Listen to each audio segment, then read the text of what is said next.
Hello friends, இன்றைக்கி நம்ம பார்க்க போகிற மாண்பா டீனேஜ் மிஷினரி எபிசோட் 9. இந்த எபிசோடில் சில கேரக்டர்ஸ்க்கு கேரக்டர் டெவலப்மெண்ட் இருக்கும். இதில் தான் யோனாவோட அப்பாவை பற்றி முழுசாக சொல்லியிருப்பாங்க. வாங்க கதைக்குள்ளே போகலாம். சாப்டரோட ஸ்டார்டிங்கில் ஹீரோவோட வீட்டை தான் காட்டுறாங்க. அங்கே தாத்தா டேயான் கிட்ட, டேயான், ஈஜின் அவன் ஃப்ரெண்ட்ஸோட வெளியே போயிருக்கானாமா. அதுக்கு டேயான், கிராண்ட்பா, நீங்கள் அவனை நினச்சி ரொம்ப கவலைப்படாதீங்க. ஈஜின் வர்றதுக்கு கொஞ்சம் லேட் ஆகும். அதை உங்கள்கிட்ட சொல்ல சொன்னான். தாத்தா, எனக்கு புரியுதுமா. அவன் ஃப்ரெண்ட்ஸோட வெளியே சுற்றுறதுல எனக்கு எந்த பிரச்சனையும் இல்லை. ஆனால் இந்த லேட் நைட்டில் அவன் வரும்போது திடீர்னு யாரோ காவாலி பழுக ரவுடி பழுகிட்ட மாட்டிக்கிறவானோன்னு நினைக்கும்போது தான் எனக்கு கொஞ்சம் பயமாக இருக்குது. டேயான், கிராண்ட்பா, நீங்கள் கண்டதையும் போட்டு மனசை குழப்பிட்டு கிடக்காதீங்க. அவனுக்கு எதுவும் ஆகாது. அவன் பத்திரமா வீடு வந்து சேர்ந்துருவான் அப்படின்னு அவள் சொல்ல, நெக்ஸ்ட்டு சீனில் எஸ்டபிள்யூ ட்ரைனிங் ஹாலை தான் காட்டுறாங்க. அங்கே கோச் அவங்கள பார்த்து, ரொம்ப சந்தோஷம்டா, நம்ம இத்தனை நாள் சேர்த்து வச்ச பேர் புகழ் எல்லாத்தையும் ஒரே நாளில் குழி தோண்டி புதைச்சிட்டிங்கல்ல. உங்களால் இந்த தொழிலுக்கு தாண்டா அவமானம். உங்களுக்கு நரகனா என்னன்னு காட்டுறேன். இதுக்கப்புறம் நான் கொடுக்குற ட்ரைனிங் எல்லாமே கொடூரமாக தாண்டா இருக்கும். அந்த ட்ரைனிங்க்கு அப்புறம் உங்கள் கனவுல கூட தோல்விங்கிறத நினச்சி பார்க்கக்கூடாது. என்ன நான் சொல்கிறது உங்களுக்கு தெளிவாக புரியுதா? இதை கேட்டு இவங்க மனசுக்குள்ளே, என்ன இந்த ஆடு திடீர்னு டீமனில் ஆடும்போதெல்லாம் பேச ஆரம்பிச்சிட்டான். கோச் மனசுக்குள்ளே, இன்னும் கொஞ்சம் நாளைக்கு இவனுங்கள்கிட்டலாம் நம்ம கொஞ்சம் கடுமையாக இருந்தால் தான் இவனுங்க நல்லா கடுமையாக ட்ரைனிங் எடுத்து பிற்காலத்தில் இந்த மாதிரி பிரச்சனை வந்துச்சுன்னா இவனுங்களால் ஈஸியாக அதை சமாளிக்க முடியும் அப்படின்னு அவர் நினச்சிட்டு இருக்க, அதே சமயத்தில் அங்கே இருக்கிற எல்லோரும் ஷாக் ஆகிற மாதிரி ஹீரோ நல்ல டிப்டாப்பாக ட்ரெஸ் பண்ணி ஒரு ஆக்சுவல் பாடி கார்டு மாதிரி வந்துட்டு இருக்க, இதை பார்த்த இவங்க மனசுக்குள்ளே, இந்த பய வந்த முதல் நாள்லேயே நம்மளை நரகத்தில் தள்ளி விட்டுட்டானே அப்படின்னு ஹீரோ பார்த்து காண்டாக. நெக்ஸ்ட்டு சீனில் எஸ்டபிள்யூ ட்ரைனிங் ஹாலில் இருந்து கசினு, ஹீரோ, அவள் பாடிகார்டு இந்த 3 பேரும் வெளியே வந்துட்டு இருக்க, அதே சமயத்தில் வெளியே இருந்த பாடிகார்டு அவள் வந்த உடனே காரில் ஏறி எல்லாரும் கிளம்பிக்கிட்டு இருக்க, இதை பார்த்த ஹீரோ, இவங்க எல்லாம் ஆளுக்கு ஒரு பக்கமாக போய் உட்காந்துட்டாங்க, நம்ம எங்கே போய் உட்கார அப்படின்னு திருன்னு முழிச்சு நின்றுக்கிட்டு இருக்க, இதை பார்த்து அவள் பாடிகார்டு, ஏய் பின்னாடி போய் உட்கார் அப்படின்னு சொல்ல, இதை கேட்ட ஹீரோ டோரை திறந்து கசின் பக்கத்துலேயே போய் உட்கார, இதை பார்த்த அவள் பாடிகார்டு, இவன் என்னடா விஐபி மாதிரி அவங்க பக்கத்தில் இவன் உட்காந்துருக்கான்னு நினச்சிட்டு இருக்க, அதே சமயத்தில் வண்டியை ஸ்டார்ட் பண்ணி எல்லோரும் கிளம்பிட்டு இருக்க, ஹீரோ மனசுக்குள்ளே, எப்போவுமே இவ பக்கத்தில் 2 பேர் கார்ட் பண்ணிகிட்ருக்காங்க, மீதி இருக்க 3 பேர் பின்னாடி காரில் வந்துட்டுருக்காங்க, ஆக மொத்தத்தில் இவளை ப்ரொடெக்ட் பண்ணுறதுக்கு மொத்தம் 5 பேர் இருக்காங்களா அப்படின்னு நம்ம நினச்சிட்டு இருக்க, அதே சமயத்தில் கசின் ஹீரோவை பார்த்து, நீ எப்போவாவது சிங்கிங், ஆக்டிங் இந்த மாதிரியான கரியரை பற்றி யோசிச்சு வச்சுருக்கியா? இதை நான் ஏன் சொல்கிறேன்னா, நான் ஒரு என்டர்டெயின்மெண்ட் ஏஜென்சியை ரன் பண்ணிகிட்டு இருக்கேன். அது எஸ்டபிள்யூ கார்ப்பரேஷனுக்கு கீழே தான் வருது. இப்போ நம்ம அங்கே தான் போயிட்டு இருக்கோம். அதுக்கு hero, sorry ma'am, I am not interested. அதுக்கு கசின், வாட் ரியலி? உன்னை பார்த்தா உங்ககிட்ட எல்லா திறமையும் இருக்கிற மாதிரி தான் தெரியுது. அப்படி இருந்தும் நீ இந்த பாடிகார்டு ஆகிறதுக்கு தான் இன்ட்ரெஸ்டாக இருக்கியா? இதை கேட்ட ஹீரோ மனசுக்குள்ளே, இப்படி தான் அவர் அங்கே இருக்கிற எல்லாட்டையும் இதை சொல்லி வச்சுருக்காரா? அதை நினச்சி பார்த்துட்டு கசினை பார்த்து, எஸ் கசின், நீ இன்னைக்கு ட்ரைனிங்கை சூப்பராக தான் பண்ண. அது மட்டும் இல்லாமல் நீ அங்கே இருந்த டீம் 2ஓட கார்ட்ஸ் 2 பேரையும் ரொம்ப ஈஸியாக டிஃபீட் பண்ணிட்ட. இந்த 2 விஷயத்தையும் அவ்வளோ ஈஸியாக வேறு யாராலையும் கிளியர் பண்ண முடியாது அப்படின்னு அவள் சொல்ல, இதை கேட்டு அவள் பாடிகார்டே டென்ஷனாக, ஹீரோ கசனை பார்த்து, நோ மேம், அந்த 2 ஜென்டில்மேனும் அவங்க கார்டை டவுன் பண்ணதுனால தான் என்னால் அந்த ஃபைட்டில் ஜெயிக்க முடிஞ்சிச்சு. அதில் ஒருத்தர் சேஃப்டி கியரெல்லாம் போட்டுக்கிட்டு அவர் ஸ்ட்ரென்த்தை குறைச்சிக்கிட்டு என் ஸ்ட்ரென்த்துக்கு ஈக்குவலாக தான் அங்கே சண்டை போட்டார். இன்னொருத்தர் அவர் என்னை விட ஸ்ட்ராங்காக இருந்தும் ஜஸ்ட் டிஃபெண்ட் தான் பண்ணிக்கிட்டு இருந்தார். இந்த மாதிரி அவங்க 2 பேரும் அவங்க ஃபுல் ஸ்ட்ரென்த்தை காட்டாமல் ஹோல்டு பேக் பண்ணதுனால தான் அது எனக்கு ஒரு பெரிய அட்வான்டேஜாக இருந்துச்சு. ஒருவேளை அவங்க என்னை ஒரு ஆப்போனண்ட்டாக மதித்து என்கிட்ட சண்டை போட்டிருந்தாங்கன்னா என்னால் அவங்கள்ட்ட சண்டை போட்டு ஜெயிச்சிருக்க முடியாது. இதை கேட்ட இவ, ஓ அப்படியா விஷயம், அப்படி சொல்லிட்டு மனசுக்குள்ளே, இவன் என் காட்ஸையே அடித்து போட்டுட்டு என்கிட்டயே பெருமை பீத்துவான்னு நினச்சேன். ஆனால் நான் நினச்சதுக்கு ஆப்போசிட்டாக அவன் பேசுவான்னு நான் நினச்சி கூட பார்க்கல. பாடிகார்ட் மனசுக்குள்ளே, இந்த பையன் அங்கே நடந்த விஷயங்கள் எல்லாத்தையும் பர்ஃபெக்டாக கணிச்சிருக்கானே அப்படின்னு அவர் நினச்சிட்டு இருக்க. நெக்ஸ்ட்டு சீனில் கசினோட என்டர்டெயின்மெண்ட் ஏஜென்சியை காட்டுறாங்க. அங்கே அவள் ஆஃபீஸில் ஒர்க் பண்ணிகிட்ருக்க. அப்போது ஹீரோவும் அவள் பாடிகார்டும் வெளியே கார்ட் பண்ணிகிட்டு இருக்க. அவள் பாடிகார்ட் மனசுக்குள்ளே, என்ன இவன், நாங்கள் 1 மணி நேரமாக நின்றுக்கிட்டு இருக்கோம், இவன் எந்த ஒரு காரணமும் சொல்லாமல் அவன் பாட்டுக்கு நின்றுக்கிட்டு இருக்கானே அப்படின்னு யோசிச்சுட்டு ஹீரோவை பார்த்து, நீ எங்கே இந்த மாதிரியெல்லாம் இன்டென்சிவாக ட்ரைனிங் எடுத்த? இதை நான் ஏன் கேட்கன்னா, நீ அந்த ட்ரைனிங்கை குயிக்காக முடிச்சிட்ட. அதே சமயத்தில் அந்த ஸ்பேரிங்லேயும் சில ட்ரிக்ஸை நீ யூஸ் பண்ணியிருக்க. இது எல்லாத்தையும் கண்டினியூவாக ட்ரைனிங் எடுத்த ஒருத்தனால் மட்டும்தான் செய்ய முடியும். அதனால தான் நான் உன்கிட்ட கேட்டேன், நீ எங்கே ட்ரைனிங் எடுத்தேன்னு. அதுக்கு ஹீரோ, என்கிட்டயே கேட்டீங்க? நான் இதை எல்லாத்தையும் ஸ்ட்ரீட் ஃபைட்டில் தான் சார் கற்றுக்கிட்டேன் அப்படின்னு அவன் சொல்ல. இதை கேட்ட அவர் மனசுக்குள்ளே, ஸ்ட்ரீட் ஃபைட்லையா, கேட்டது ஏன் தப்பு தான் அப்படின்னு அவர் நினச்சிட்ருக்க. ஹீரோ மனசுக்குள்ளே பாஸ்டில் நடந்த சம்பவத்தை எல்லாத்தையும் யோசித்து பார்த்துட்ருக்க. அப்பெல்லாம் எங்களை எந்த சமயத்தில் அட்டாக் பண்ண வருவாங்கன்னு எங்களுக்கே தெரியாது. நாங்கள் எல்லா வித சூழ்நிலையிலையும் சர்வே பண்ணுறதுக்காக கடுமையாக ட்ரைனிங் எடுத்திருக்கோம். எங்களுக்கு கொடுக்குற மிஷினில் எங்கள் எதிரி எவ்வளோ ஸ்ட்ராங்காக இருந்தாலும் சரி, எவ்வளோ டஃப்பாக இருந்தாலும் சரி, நாங்கள் எதையாவது செஞ்சாவது அங்கனையே அவனை சாகடிக்கணும். அப்படி ஹீரோ பழசெல்லாம் யோசித்து பார்த்துட்டு இருக்க. நெக்ஸ்ட்டு சீனில் கசின் அவள் ஆஃபீஸிலேருந்து அவள் வீட்டுக்கு போயிட்டுருக்கும்போது கசின் ஹீரோவை பார்த்து, நீ நல்லா தானே இருக்க? அதுக்கு hero, no ma'am, I am fine. Cousin ஹீரோவை பார்த்து, நான் பார்த்தாலே தெரியுது நீ ஒரு மாதிரி ஸ்ட்ரேஞ்சாக ரியாக்ட் பண்ணிக்கிட்டு இருக்க. அதுக்கு ஹீரோ, இதுதான் என்னுடைய ஃபஸ்ட்டு ஜாப், அதனால் அப்படி இருக்குன்னு நினைக்கேன். இதை கேட்ட பாடிகார்ட் மனசுக்குள்ளே, இவங்க அவன் மேலே இம்ப்ரெஸ்ஸாக இருக்கிறது எனக்கு எந்த விதத்துலேயும் சர்ப்ரைஸாக தெரியலை. இந்த பையன் எங்கள் டீமில் சேர்ந்ததுலேருந்து இதை செய்யணுமா அதை செய்யணுமான்னு எந்த ஒரு கேள்வியும் கேட்கல. இவனை டெஸ்ட் பண்ணுறதுக்காக இன்றைக்கான டின்னரை கூட நாங்கள் ஸ்கிப் பண்ண வச்சோம். அப்படி இருந்தும் செக்யூரிட்டி ஜாப்பில் இருக்கும் பொழுது இந்த மாதிரிலாம் விஷயங்கள் நடக்கும்னு அவனுக்கு முன்னாடியே தெரியுமா என்ன? இப்படி இருக்கிற நிலைமையில் இவன் எந்த ஒரு காரணமும் சொல்லாமல் சத்தம் காட்டாமல் அமைதியாக இழுத்த இழுப்புக்கெல்லாம் வரானே, இதை பார்க்கும்போது தான் எனக்கு ஆச்சரியமாக இருக்குது அப்படின்னு அவர் நினச்சிட்டு இருக்க. இப்படி அவங்க நல்லபடியாக போயிட்டுருக்கும் பொழுது திடீர்னு ஒரு ட்ரக்கு கட்டுப்பாட்டை இழந்து அவங்களுக்கு இடிக்க வர, கொஞ்ச நேரத்துக்கு முன்னாடி என்ன நடந்ததுன்னு காட்டுறாங்க. ஹீரோ டக்குன்னு ஒரு விஷயத்தை நோட் பண்ணுறான். அந்த ட்ரக் கட்டுப்பாட்டை இழந்துட்டு அந்த டிரைவர் நிதானமாக வேற இல்லை.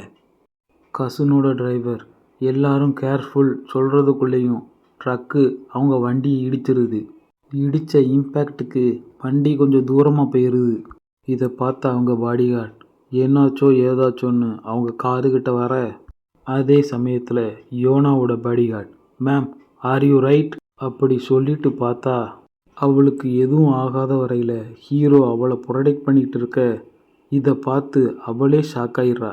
இதை பார்த்த அவள் பாடிகார்ட், இதை என்னால் நம்பவே முடியல, இவன் அந்த ஆக்சிடெண்ட் நடக்கிறதுக்கு ஸ்பிளிட் செகண்டுக்கு முன்னாடி அதை சுதாரித்து அவங்களுக்கு எதுவுமே ஆகாத வரையில் அவங்கள கவர் பண்ணியிருக்கானா அப்படின்னு அவர் அசந்து போய் பார்த்துட்டு இருக்க. ஹீரோ அவங்களுக்கு எதுவும் ஆகலைன்னு தெரிஞ்சதும் அவங்கள விட்டுடுறான். அதே சமயத்தில் அவங்க பாடிகார்ட்ஸ் அவகிட்ட வந்து, மேம் உங்களுக்கு ஒன்றும் ஆகலையே? அதுக்கு cousin, S I am fine அப்படின்னு அவ சொல்ல, வெளியே பார்த்தா பாடிகார்ட்ஸ் அவங்களுக்குள்ள, இங்கே கரெக்டாக என்ன தான் நடந்துச்சு சார்? அந்த ட்ரக் டிரைவர் குடிச்சிட்டு வண்டி ஓட்டியிருக்கான். என்னது? அப்போ இது ஜஸ்ட் ஆக்சிடெண்ட் தானா? Yes sir. அவன் குடிச்சிட்டு வண்டி ஓட்டுனதால தான் இப்படி ஆச்சு. அவனை அந்த ட்ரக்கில் இருந்து வெளியே எடுத்து பார்த்தா அவன் அன்கான்ஷியஸாக இருந்தான் சார். அப்படின்னா உடனே ஆம்புலன்ஸுக்கு கால் பண்ணி அந்த டிரைவரை செக்யூர் பண்ணுங்க. என்ன நான் சொன்னது புரிஞ்சுச்சா? Yes sir. அண்டு உடனே ஹாஸ்பிட்டல் அலர்ட் பண்ணுங்க. மிஸ் ஈஏக்கு எதுவும் அடிபட்டிருக்கலாம், அதனால் அவங்கள உடனே செக் பண்ணணும். கசின் ஹீரோவை பார்த்து, are you okay? Hero, yes ma'am, I am fine. Cousin, உனக்கும் இந்த ஆக்சிடெண்ட்டில் எதுவும் காயம் ஏற்பட்டிருக்கலாம், அதனால் நீயும் என் கூட செக்கப் பண்ணுறதுக்காக ஹாஸ்பிட்டலுக்கு வரணும். ஹீரோ, நான் ஒன்று சொன்னால் நீங்கள் தப்பாக எடுத்துக்க மாட்டீங்களே? கசின், பரவாயில்ல, என்னன்னு சொல்லு. இனி நீங்கள் காரில் வரும்போது சீட் பெல்ட் போட்டு வர்றது ரொம்ப நல்லதுன்னு நான் நினைக்கேன். இதை கேட்ட கசின், ஓ ரைட், நான் ஃபாலோ பண்ணிக்கிறேன் அப்படின்னு அவ சொல்ல, நெக்ஸ்ட்டு சீனில் டேயான் சமையல் செஞ்சு டிஃபன் பாக்ஸில் அதை எடுத்து வச்சுட்டு இருக்க. அப்போது ஹீரோ அங்கே வந்து, டேயான் என்ன பண்ணிகிட்டு இருக்க? நீ தான் ஆல்ரெடி லஞ்சை சாப்பிட்டில்ல, அப்புறம் ஏம்மா செஞ்சுக்கிட்டு இருக்க?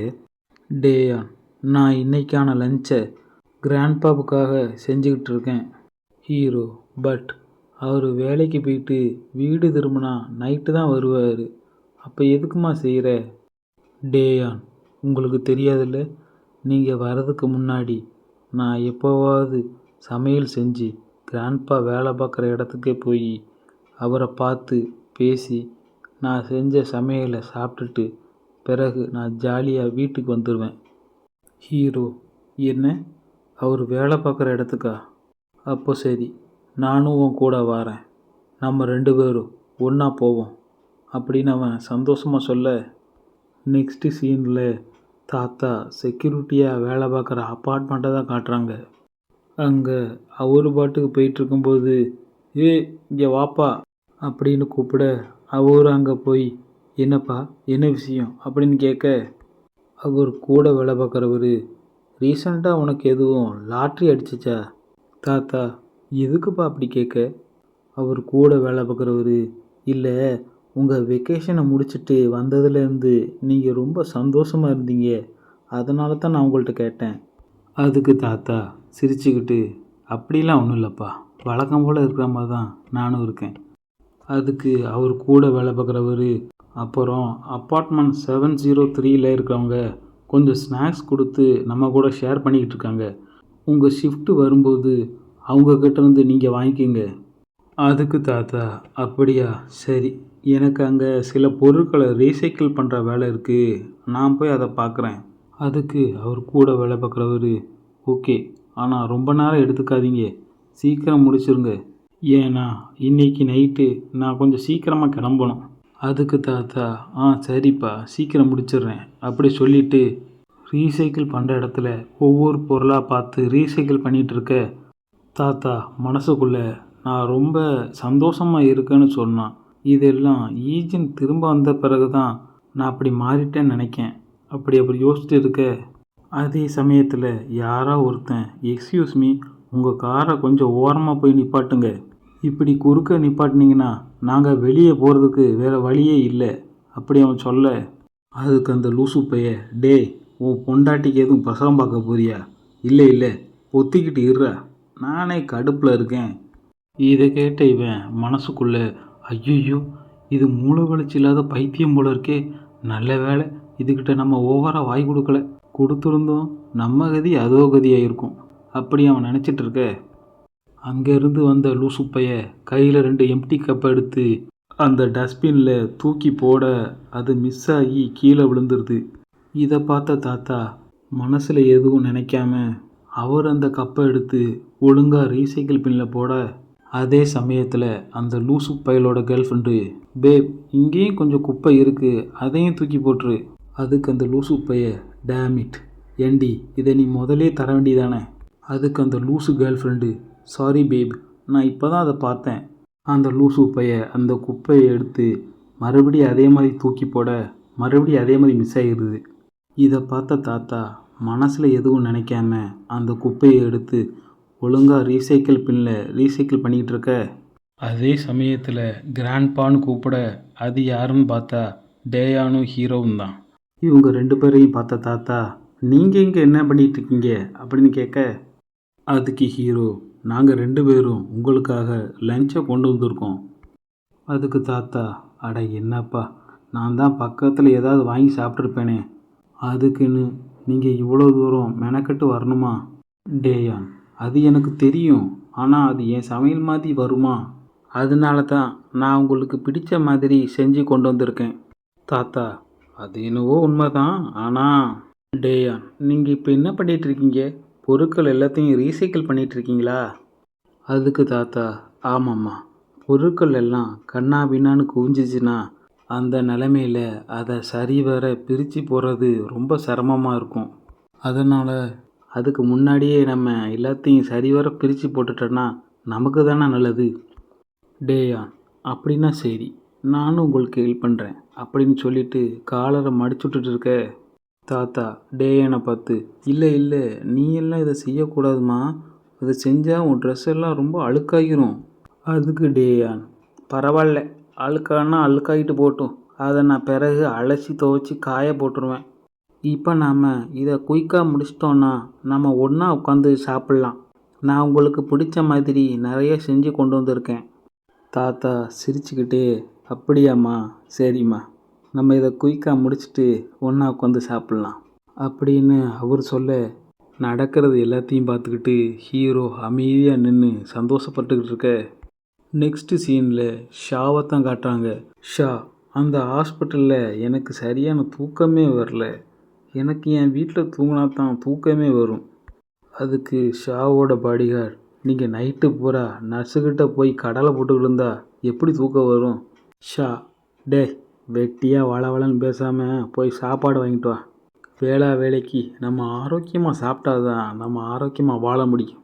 அதுக்கு ஷாவோட பாடிகார்டு மனசுக்குள்ளே, இது அந்த நர்ஸு புள்ள சொன்னதாச்சே, ஓ, அதை இப்படி கூட சமாளிக்கலாமா அப்படின்னு நினச்சிட்டு, ஓகே பாஸ், நான் போய் சாப்பாடு வாங்கிட்டு வரேன் அப்படி நம்ம போக, அதே சமயத்தில் ஷா எதையோ ஒன்று ஆச்சரியமாக பார்த்துட்டு இருக்க, ஷா, என்னடா நடக்குது இங்கே? இந்த பையன் எதுக்குடா இங்கேயே குப்பாளிக்கிட்டு கிடக்கான்? இதை பார்த்த பாடிகார்டு, பாஸ், எனக்கு அந்த பெரியவரை நல்லா ஞாபகம் இருக்குது. ஷா, யார்? அந்த ஓல்டு மேன் செக்யூரிட்டியா? அதுக்கு ஷாவோட பாடிகார்டு, பாஸ், இவர் தான் அந்த பயலோட தாத்தா. அன்னைக்கு நாங்கள் அவனை பார்க்க போகும்போது அவர் அந்த வீட்டில் தான் இருந்தார். அதான் இப்போ பார்க்கும்போது அவரை எங்கேயோ பார்த்த மாதிரி ஒரு ஃபீல் இருந்துச்சு. அதுக்கு ஷா, ஓஹோ அப்படியா அப்படின்னு சொல்லிட்டு மனசுக்குள்ளே, அப்போது இந்த பொண்ணு தான் அவன் தங்கச்சியா? இப்போ தான் இவன் முகத்தில் சிரிப்பையே நான் பார்க்கேன். எனிவேஸ், இப்போ தான் அவன் நினச்ச மாதிரி சராசரி டீனேஜர் வாழ்க்கையை வாழ்ந்துட்டுருக்கானா அப்படி அவர் நினச்சிட்டு இருக்க, அப்போது ஷாவோட பாடிகார்டு, பாஸ், நம்ம வேணால் அவங்கக்கிட்ட போய் ஒரு ஹாய் சொல்லலாமா? ஷா, நீ அந்த நினப்பை ஒரேடியாக மறந்துடு. அவன் ஃபேமிலியோட சந்தோஷமாக டைம் ஸ்பெண்ட் பண்ணிகிட்ருக்கான். நாம் குறுக்க போய் அதை நாசமாக்க வேண்டாம். அவன் பாட்டுக்கு சந்தோஷமாக இருக்கட்டும். வா, நம்ம போய் நல்லா சாப்பிட்லாம்.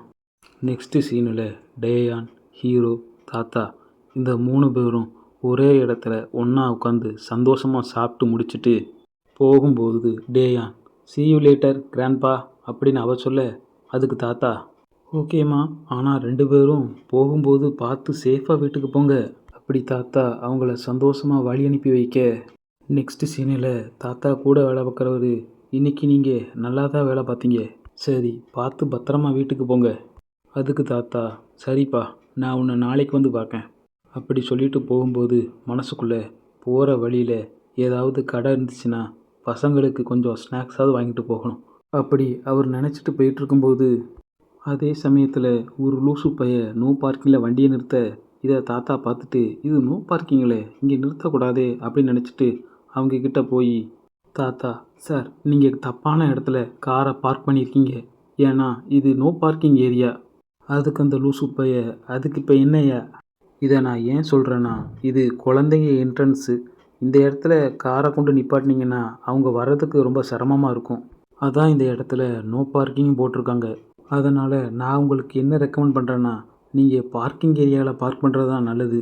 இப்படி இவ்வளோ தெளிவாக ஒரு மனுஷன் சொல்லியும் அதுக்கு அந்த லூசு பைய, யோ, நீ சொல்லி தான் நான் கேட்கணுமா? நான் என் காரை எங்கே வேணாலும் நிப்பாட்டுவேன், அதுக்கு அந்த லூசு கேர்ள் ஃப்ரெண்டு, பெருசு நீங்கள் செக்யூரிட்டி வேலையை மட்டும் பாருங்கள், தேவையில்லாத வேலையென்னா பார்க்காதீங்க, இல்லைன்னா உங்களை இந்த வேலையை விட்டு தூக்க முடியும் தெரியுமில்ல. அதுக்கு தாத்தா, எனக்கு தெரியும், இந்த அப்பார்ட்மெண்ட்டில் இருக்கிறவங்களால தான் எனக்கு சம்பளமே கிடைக்கிது. இதை நான் ஏன் உங்கள்கிட்ட சொல்கிறேன்னா, உங்களுக்கும் மற்ற அப்பார்ட்மெண்ட்காரங்களுக்கும் எந்த பிரச்சனையும் வந்துடக்கூடாதுங்கிறதுக்காகத்தான் உங்களை வேறு இடத்துல வண்டியை நிறுத்த சொல்கிறேன். கொஞ்ச நேரத்துக்கு முன்னாடி அங்கிட்டு ஒரு ஓப்பன் ஸ்பாட்டை பார்த்தேன். அப்படி அவர் சொல்ல வர்றதுக்குள்ளேயும் அந்த லூசு பைய, யோ நீ சொல்கிற இடத்துல தான் என் வண்டியை நிறுத்தணுமா என்ன? சரி, உன் வழியிலே வரேன். அப்படியே நீ சொல்கிற இடத்துல என் வண்டியை நிறுத்தி எவனாவது என் வண்டியை டேமேஜ் பண்ணா நீயா காசு தர போகிற? ஆ, பேசாமல் போவியா? வந்துட்டாங்க சும்மா ஃப்ரீ அட்வைஸ் கொடுக்குறதுக்குன்னு. அப்படி அவன் பேசிக்கிட்டு இருக்கும்போது டக்குன்னு அவன் புதடியை பிடிச்சி, ஏண்டா இப்படி தான் பெரியவங்கக்கிட்ட மரியாதை இல்லாமல் பேசுவியா அப்படின்னு ஷாவோட பாடிகார்டு ஒரு என்ட்ரன்ஸை போட, அதுக்கு அந்த லூசு பைய, டே நீ யாரா கோமாளி, நான் யாரும் தெரியுமா அப்படின்னு அவன் சொல்ல, இதை கேட்டு டென்ஷனான ஷாவோட பாடிகார்டு, டேய் நான் யாருன்னு நீ அவசியம் தெரிஞ்சுக்கிட்டாகணுமாடா பாரதேசி நாயை, பொத்திக்கிட்டு உன் காரை எடுத்துகிட்டு இந்த இடத்த விட்டு கிளம்புடா. இன்னொரு தடவை மறந்து கூட நீ அந்த பெரியவர்கிட்ட மரியாதை இல்லாமல் பேசுகிறத நான் பார்த்தேன், அடுத்த முறை நான் பேச மாட்டேன்டா, என் கை தான் பேசும். சொன்னது புரிஞ்சிச்சில்ல, பொத்திக்கிட்டு போடா. அப்படி அவன் சொன்னதும் இந்த லூசு பைய பயந்துக்கிட்டு காரை எடுத்துகிட்டு கிளம்பும்போது மனசுக்குள்ளே, இருங்கடா உங்களை கவனிச்சுக்கிறேன் அப்படின்னு நினச்சிட்டு கிளம்ப, ஷாவோட பாடிகார்டு, இப்போவே வண்டியை வேகமாக எடுத்துகிட்டு போகுது பார், எங்கேயோ அடிபட்டு தான் சாக போகுது அப்படி சொல்லிவிட்டு தாத்தாவை பார்த்துட்டு ஒரு ஸ்மைலை போட்டுட்டு, சார் நீங்கள் நல்லா தானே இருக்கீங்க, உங்களுக்கு எதுவும் ஆகலையே அப்படின்னு கேட்க, அதுக்கு தாத்தா, நான் நல்லா தான் இருக்கேன், தேங்க்ஸ் ஃபார் யுவர் ஹெல்ப் அப்படின்னு அவர் சொல்ல, அதுக்கு ஷாவோட பாடிகார்டு, சார் என்ன ஞாபகம் இல்லையா, போன தடவை ஈஜனோட ஃப்ரெண்டுன்னு சொல்லிட்டு பார்க்க வந்தேன்ல. தாத்தா, இப்போ தான் எனக்கு ஞாபகம் வருது, அது நீதானாப்பா அப்படின்னு அவர் சொல்ல, நெக்ஸ்ட்டு சீனில் ஷாவோட பாரை தான் காட்டுறாங்க. ஷாவோட பாடிகார்டு, பாஸ் இனி நாம் அந்த பையன் முன்னாடி கொஞ்சம் கெத்தாக தலை காட்டலாம். ஷா, அங்கே அப்படி என்ன தான் நடந்துச்சு? ஷாவோட பாடிகார்டு, பாஸ் நீங்கள் அங்கே இருந்திருக்கணும், ஒருத்தன் அந்த பெரியவர்கிட்ட இல்லாததும் பொல்லாததுமா சொல்லி அவர்கிட்ட இருந்து பணத்தை அடிக்க பார்த்தான், நான் அதே சமயத்தில் உள்ளே பூந்து அவனை மிரட்டி இந்த பக்கமே வரக்கூடாதுன்னு அவனை அங்கேருந்து ஓட விட்டுட்டேன். இதை கேட்ட ஷா, இப்போ தாண்டா என் டீமில் இருந்ததுக்கு ஒரு நல்ல வேலை பார்த்துருக்க. அதுக்கு ஷாவோட பாடிகார்டு, பாஸ் நீங்கள் சொன்னால் நம்ப மாட்டீங்க, அந்த பெரியவர்கிட்ட அந்த பைய லூசு மாதிரி பேசிக்கிட்டே இருந்தான், நல்ல வேலை நாங்கள் போய் அந்த லூசு பையலை அடித்து துரத்திட்டேன், இல்லைன்னா அவன் பேசியே அவரை கொண்டிருப்பான். இப்படி அவங்க பேசிகிட்டு இருக்கும்போது திடீர்னு யாரோ அவங்க முன்னாடி வர, அதை பார்த்து அவங்க பயப்பட, அது யாருன்னு பார்த்தா அது ஹீரோ. இதை பார்த்த ஷா, ஒரு நிமிஷத்தில் என் மூச்சே நின்று போச்சு, டே நீ எதுக்குறா இந்த நேரத்தில் பேய் மாதிரி வந்து நிற்க. ஹீரோ டக்குன்னு அவன் ஃபோன் எடுத்து இந்தா பார் அப்படின்னு காமிக்க, அதில் அந்த ஃபோட்டோவில் ஷாவோட பாடிகார்டு தாத்தா கூட நிற்க, ஈஜின் உனக்கு தெரிஞ்ச ஒருத்தன் இந்த அப்பார்ட்மெண்ட்டில் இருக்கான் அப்படின்னு அவர் மெசேஜ் பண்ணியிருக்க. இதை பார்த்த ஷாவும் அவங்க பாடிகார்டும், பார்த்தில்ல எவ்வளோ கெத்தா மாஸ்க் காட்டியிருக்கோம் அப்படின்னு போஸ் கொடுத்துட்டு நிற்க, ஹீரோ டென்ஷனாக, எவ்வளோ தைரியம் இருந்தால் நீங்கள் அவரை த்ரெட்டன் பண்ணியிருப்பீங்க. இதை கேட்டவங்க, என்னது த்ரெட்டன் பண்ணியிருக்கோமா, டே அவசரப்படாதடா, நீ எதுவும் தப்பாக புரிஞ்சுக்கிட்ட, அவர் எதுவும் உங்கள்கிட்ட சொல்லலையா, நாங்கள் தாண்டா அவரை காப்பாற்றணும், இருறா அவசரப்படாத அங்கேயே இரு, நான் எல்லாத்தையும் தெளிவாக உனக்கு சொல்கிறேன் அப்படின்னு அவங்க சொல்ல, நெக்ஸ்ட்டு சீனில் கசனோட ஆஃபீஸை தான் காட்டுறாங்க. கசன் உங்கள் பாடிகார்டு கிட்ட, ஆமாம் அந்த பையன் எப்படி இருக்கான்? பாடிகார்டு மனசுக்குள்ளே, இது என்ன அதிசயமாக இருக்குது, ஓ அந்த பையனா, அவன் இப்போ டீம் 3யோட ட்ரைனிங் செக்ஷனை முடிச்சிட்டான். கசின், ஓ நீங்கள் அவனை ஹாஸ்பிட்டலுக்கு கூப்பிட்டு போய் செக் பண்ணீங்கல்ல, அப்போ டாக்டர் என்ன சொன்னாங்க? அவள் பாடிகார்டு, அவனுக்கு பெருசாக காயனா இல்லை, சின்ன ஸ்க்ராட்சு தான், அதனால் நீங்கள் அவனை பற்றி கவலைப்படுறதுக்கு ஒன்றும் இல்லை மேடம். கசின், அவன் எப்படி இருக்கான்னு அவங்ககிட்ட ஒரு வார்த்தை கேட்டு கன்ஃபார்ம் பண்ணிக்கோங்க. இன்கேஸ் ஒரு கார் ஆக்சிடெண்ட்டுக்கு பிறகு என்ன மாதிரியான கதையை இந்த மீடியா கிளப்புவாங்கன்னு உங்களுக்கு தெரியாது. அதே சமயத்தில் மீடியாவுக்கு நம்ம அந்த பயலை வேலைக்கு வச்ச விஷயமும் அவனுக்கு என்னாச்சுங்கிற விஷயமும் வெளியே தெரியக்கூடாது. நெக்ஸ்ட்டு சீனில் ஹீரோவும் சியோக்கும் ட்ரெஸ் மாற்றிக்கிட்டு இருக்க, அந்த நேரத்தில் சியோ ஹீரோவை பார்த்து, இன்றைக்கி உனக்கு என்ன தான் ஆச்சு? ஹீரோ, நீ எதை பற்றி பேசுகிற? சியோக், நீ இந்த லாஸ்ட் செக்ஷனில் எதுக்கோ ஹோல்டு பேக் பண்ண மாதிரி தெரிஞ்சிச்சு. ஹீரோ, அப்போது அதை நான் எப்படி செஞ்சேன்னு எனக்கே தெரியல. அது எதுவும் பிரச்சனையா? சரி, அதை விடு. நீ எப்படி? நீ அந்த செக்யூரிட்டி விஷயத்தை எல்லாத்தையும் முடிச்சிட்டேன்னு நினைக்கேன். சியோக், நீ இந்த செக்யூரிட்டி ஜாப்பை எப்படி ஆரம்பிச்சேன்னு எனக்கு தெரியாது. ஆனால் நான் இப்போ அஃபிஷியல் செக்யூரிட்டி கார்டு கிடையாது. ஆனால் நான் இந்த செக்யூரிட்டி ஜாப்பை ஆரம்பித்ததுக்கு காரணம் என் குடும்பம்தான். என் குடும்பம் நல்லா க்ரோ அப் ஆனதுக்கு காரணம் அது யோனா தான். ஆனால் அன்னைக்கு யோனாவை கிட்னாப் பண்ணும்போது எனக்கு ஒரு விஷயம் தெளிவாக புரிஞ்சிச்சு. நாங்கள் கொரியாவுக்கு திரும்ப வந்தபோது இந்த மாதிரியான விஷயத்த என்னால் ஹேண்டில் பண்ண முடியும்னு நினச்சி நான் அசால்ட்டாக இருந்துட்டேன். சரி, அது இருக்கட்டும். நான் எஸ்டபிள்யூட ட்ரைனிங் எடுத்தேன். நீ எங்கேருந்து இதெல்லாம் ட்ரைனிங் எடுத்த? இதை நான் ஏன் கேட்கன்னா, நீ அந்த கிட்னாப்பர்ஸை ஹேண்டில் பண்ணதுலே தெரியுது நீ ஒரு ப்ரொஃபஷனல் தான்னு. அதனால தான் நான் உங்ககிட்ட கேட்டேன், நீ எங்கே ட்ரைனிங் எடுத்தேன்னு. ஹீரோ, ஓ அதுவா? அதை எல்லாத்தையும் நான் ஸ்ட்ரீட் ஃபைட்லேருந்து தான் கற்றுக்கிட்டேன்.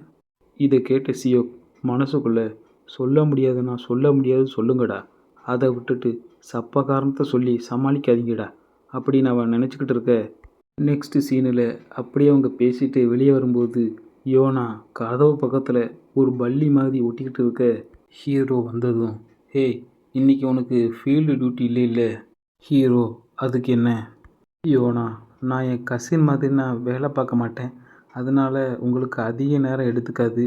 இது ஒரு நல்ல வாய்ப்பாக இருக்கும்னு நினைக்கேன். ப்ளஸ் நீங்கள் உங்கள் ட்ரெஸ்ஸை கூட மாற்ற வேண்டிய அவசியம் இல்லை.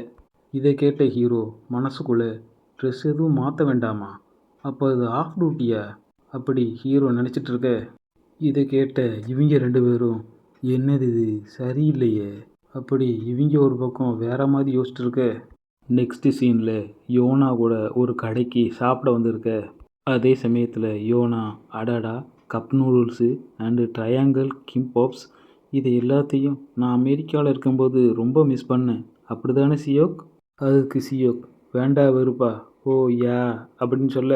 அதே சமயத்தில் ஹீரோ அந்த ட்ரையாங்கிள் கிம்பாப்ஸை பார்த்து, இதுவா அப்படின்னு டென்ஷனாக. யோனா ஹீரோவை பார்த்து, உண்மையிலேயே உனக்கு வேறு எதுவும் வேணாமா? அது ஒன்று மட்டும் போதுமா அப்படின்னு கேட்க. அதுக்கு ஹீரோ, ஏன்னா நான் இப்போதைக்கு உங்களை நான் காட் பண்ணிக்கிட்டு இருக்கேன். அதனால் நான் இப்போ சாப்பிடக்கூடாதுன்னு நினைக்கேன். இதை கேட்ட யோனா, ஆ, அப்படிலாம் ஒன்றும் இல்லையே. சியோ, இட்ஸ் ஃபைன். நீ இப்போது டீம் 3ல் யோனாவை எஸ்கார்ட் பண்ணிகிட்டு இருக்க. எங்கள் வேலையே மிஸ் யோனாவுக்கு ஆஸ் அ ஃப்ரெண்டாக அவங்க கூட இருந்து அவங்கள காட் பண்ணணும். அதுக்கு யோனா, அவன் சொன்னது தான் சரி, எனக்கு இப்போ நல்லா பசிக்குது, வாங்க நல்லா சாப்பிடுவோம். சியோக் மனசுக்குள்ளே, அவள் மெனக்கெட்டு அவள் வீட்டு பக்கத்தில் உள்ள கடையைத்தான் செலக்ட் பண்ணியிருக்கா. இவ எங்கேயாவது நல்லா சாப்பிடணுன்னு கூட்டு போகிறா, அவனும் மறுக்காமல் பின்னாடியே போகிறான். அப்படி இவன் பாட்டுக்கு வேறு எதையோ நினச்சிட்டு இருக்க. யோனா, நீ என் கசினை எஸ்கார்ட் பண்ணும்போது திடீர்னு கார் ஆக்சிடெண்ட் ஆயிடுச்சுன்னு கேள்விப்பட்டேன், உனக்கு எதுவும் ஆகலையே? ஹீரோ, யா, எனக்கு எதுவும் ஆகலை. யோனா, அவள் கூட இருக்கிறது ரொம்ப கஷ்டம்னு எல்லாரும் சொன்னாங்க.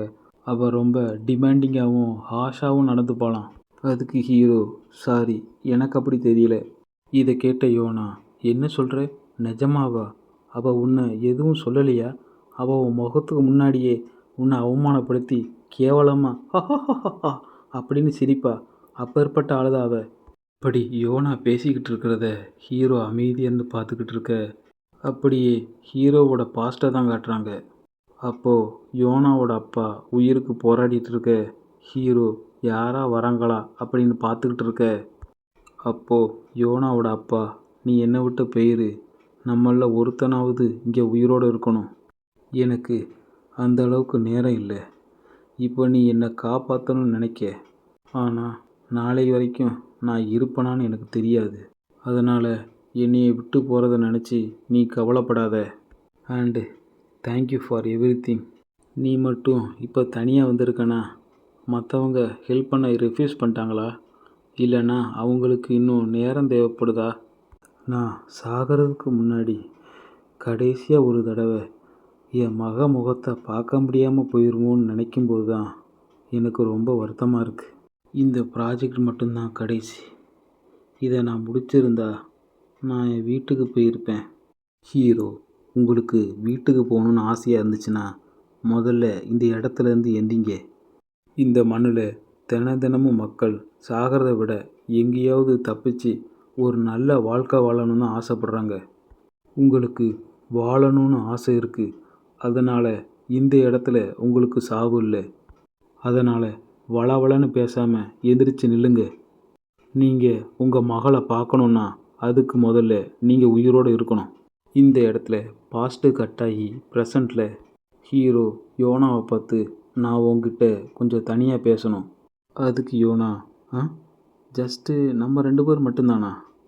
அதுக்கு ஹீரோ, சியோக், சரி அதுக்கு நான் ஏற்பாடு பண்ணுறேன்.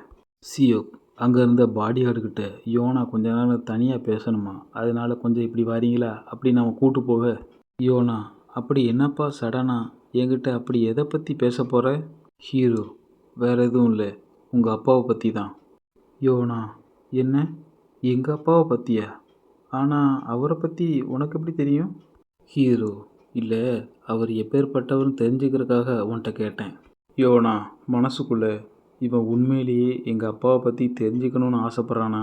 அப்படி அவன் நினச்சிட்டு ஹீரோவை பார்த்து, எங்கள் அப்பா ரொம்ப பிஸியான ஆள், அவர் வெளிநாட்டில் வேலை பார்க்காரு. நாங்கள் 2 பேரும் மீட் பண்ணிக்கிறதே ரொம்ப ரேரு தான். என்ன தான் அப்பா மகளாக இருந்தாலும் எங்கள் 2 பேர்த்துக்கும் அந்த அளவுக்கு பழக்கம் இல்லை. அப்படி இருக்கும்போது ஒரு நாள் அவருக்கு உடல்நிலை சரியில்லாமல் போச்சு. டாக்டர் எல்லாம் அவருக்கு கடைசி தருவாயில் இருக்காதான் சொன்னாங்க. அந்த நிலைமையில் கூட அவர் வெளிநாட்டு வேலைக்கு தான் போயிட்டு இருந்தார். ஆனால் அவர் கடைசி நாட்களில் இருக்காருன்னு தெரிஞ்சும் அவர் பிடிச்சவங்களோட இருக்காமல் வேலைன்னு போனார் தான், ஏன்னு எனக்கு தெரியலை. ஒரு நாள் அவர் வீடு திரும்ப நினச்சப்போ பிளேன் வேலை செய்யலை. சரி எப்படியாவது நான் அவரை பார்த்துடலான்னு நினைக்கும்போது நான் வந்து பார்க்கறதுக்குள்ளேயும்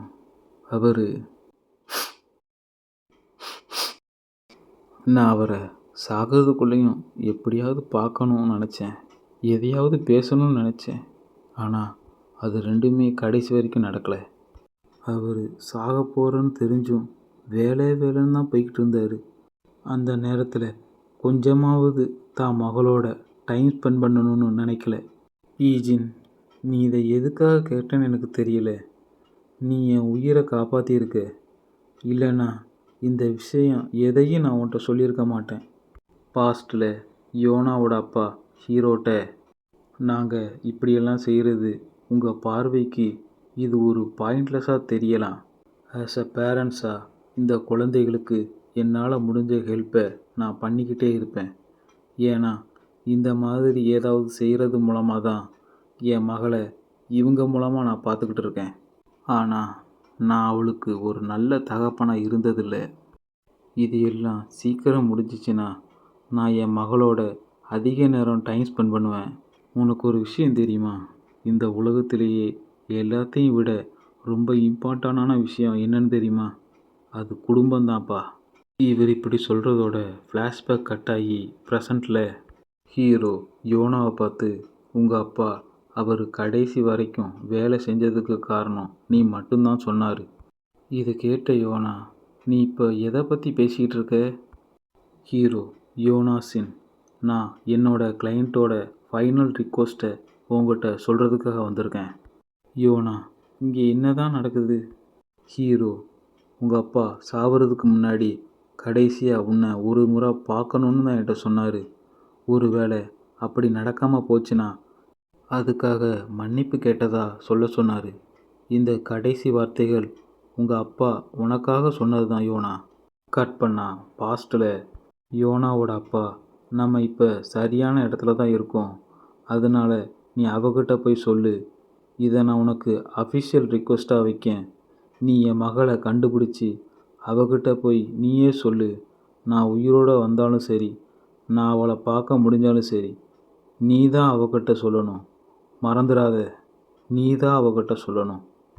கட் பண்ணா ப்ரெசண்டில் யோனா ஹீரோவை பார்த்து, ஈஜின், நீ எங்கள் அப்பா சாகிறதுக்கு முன்னாடி அவரை மீட் பண்ணியிருந்திருக்கியா? ஹீரோ, நான் அவர் சொன்ன எல்லாத்தையும் உங்கள்கிட்ட சொல்லிட்டேன். யோனா, அப்பா, இந்த வார்த்தைகள் எல்லாம் எனக்காக சொன்னது தானா? என் மேலே நீங்கள் அவ்வளோ அன்பு வச்சுருக்கீங்களா? அப்படி அவன் மனசில் நினச்சிட்டு ஃபீல் பண்ணிகிட்டு இருக்க ஹீரோ மனசுக்குள்ளே எனக்கு அந்த வயசில் அந்த வார்த்தைக்கான அர்த்தம் அப்போ எனக்கு புரியலை, ஆனால் அது இப்போ தான் எனக்கு கொஞ்சம் கொஞ்சமாக புரிய ஆரம்பிச்சிச்சு. இந்த ஃபைனல் ரிக்வெஸ்ட்டுக்கு பின்னாடி உள்ள அர்த்தம். இந்த ரிக்வெஸ்ட்டை அவருக்காக அவர் செய்யலை, அதை எனக்காக தான் செஞ்சார். நான் அந்த பேட்டில் ஃபீல்டை விட்டு வெளியே வர்றதுக்காக என்கிட்ட அந்த ரிக்வெஸ்ட்டை கொடுத்தாரு. அவர் அன்னைக்கு சொன்ன மாதிரியே எனக்கு ஹெல்ப் பண்ணுறதுக்காக அவரால் முடிஞ்ச எல்லாத்தையும் செஞ்சார். அப்படி நினைக்கிறதோட இந்த இடத்துல இந்த எபிசோட் முடியுது. இந்த வீடியோ பிடிச்சிருந்தா லைக் பண்ணுங்கள், என்கிட்ட எதாவது சொல்லணும்னா கமெண்ட் பண்ணுங்கள், மோர் வீடியோஸ்க்கு சப்ஸ்கிரைப் பண்ணுங்கள். அடுத்ததான் உங்களை நல்ல வீடியோவில் சந்திக்கிறேன். Okay, bye friends.